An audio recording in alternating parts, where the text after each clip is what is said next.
And welcome everyone to this edition of our Tri Talks. We're taking a few minutes to chat with various community leaders across the sport of triathlon, and just to give us a bit of a glimpse of the inner workings of our sport. I'm your host, Sebastian Porton. I'm the executive director with Triathlon Alberta, and with me today is Shelly Wiens, who is the technical chair with Triathlon Alberta. Shelly's been our tech chair with Triathlon Alberta for the past couple of years and also sits on our board of directors. Shelly, can you tell us a little bit about yourself and how you got involved with the sport? Sure.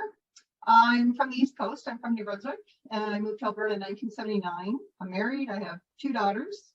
They're both married. I have two grandchildren, two in Victoria, and the other daughter's in Yellowknife.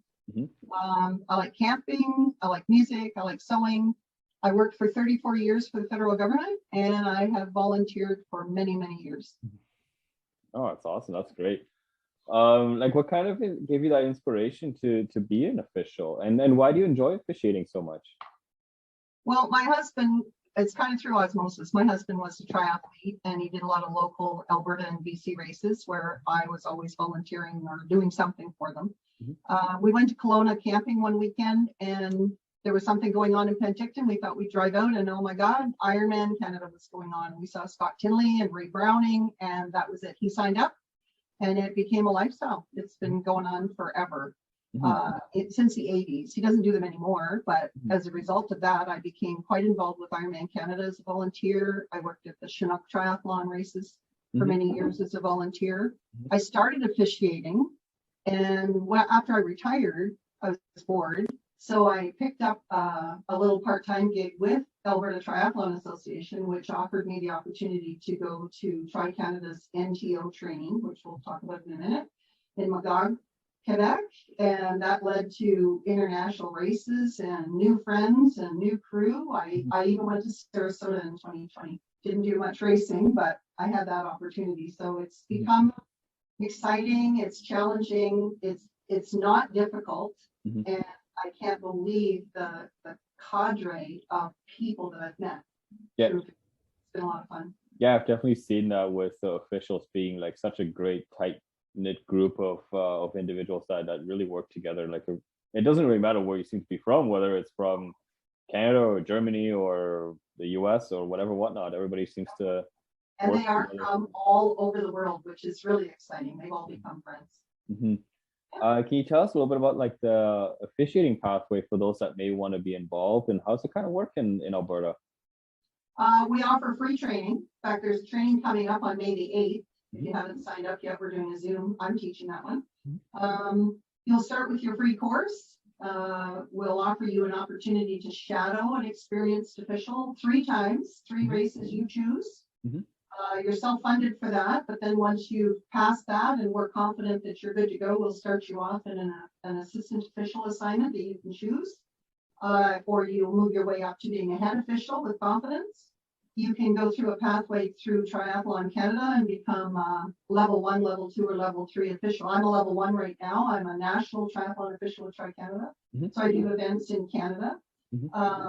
A level 2, which I'm going to Montreal for training for in June, I can do continental triathlon, a little more responsibility, and work your way through to being a level 3, which is an Olympic official.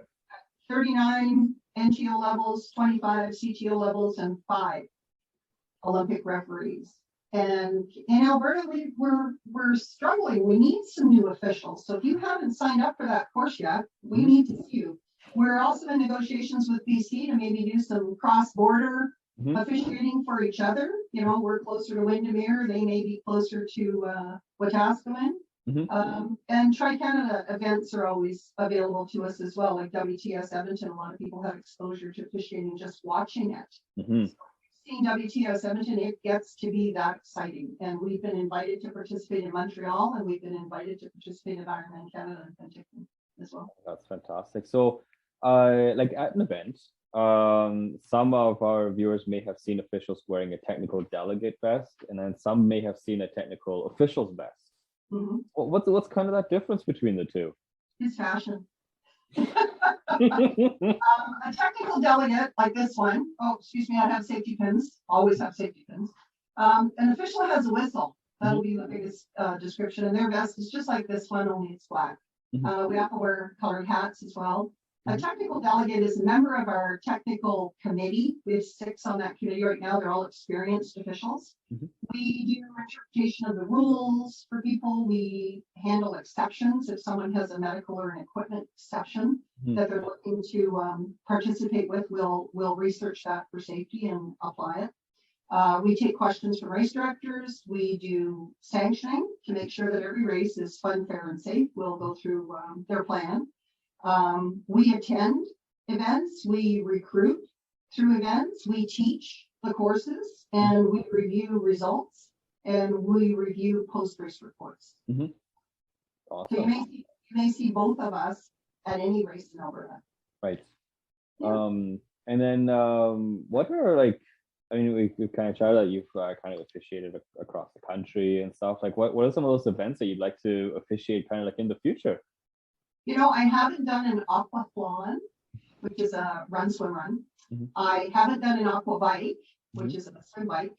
And although studied, take the course, officiated, registered, I have not done a para event. I'm looking forward to signing up for one of those. And I would really like to do a winter triathlon. There's 2 kinds, you know, cross-country running, mountain biking, and cross-country skiing, or running, skating, cross-country skiing would be interesting. We have in-betweenies, which are very unconventional. We're in discussion now with different race directors about, you know, like Parallel 54 had a stand-up paddleboard on a free-flowing river. Lethbridge is looking at hill climbs and open water swims. So things that are different, but still bring people towards the sport. Any segment of triathlon would be exciting. And of course, anything international. I'm looking forward to doing something in the US this year, and I'm also looking at a warm beach triathlon anywhere. Yeah, I think getting out of the minus temperatures is a little bit important. Yes. Well, thank you, Shelly, for joining us today on our Tri Talks and showing us your officiating. Sounds like a great way to spend a couple of weekends in the summertime. It's a lot of fun. You can make a little bit of coin doing it too. So if you're interested, sign up May the 8th. We have an official course coming. Thank you. Thank you.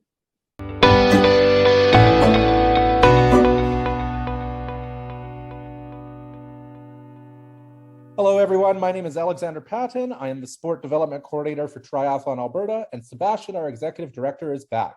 We're now switching gears from the officiating side to talk about the racing side. And with that, we want to introduce our Club Championship Series, which is brand new for this year in Alberta. Sebastian, can you tell us a little about the Club Championship Series and what it's all about?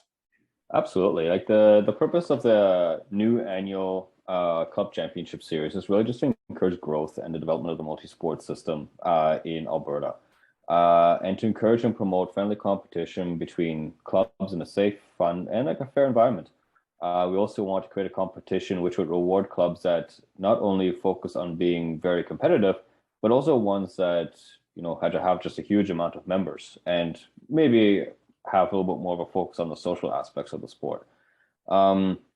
And this is kind of reflected in how the point structure is kind of laid out. So as an example, you can have a club that's very competitive and take the first 5 spots in an event. But then you can also have a club that's more focused on just having sheer size of members there.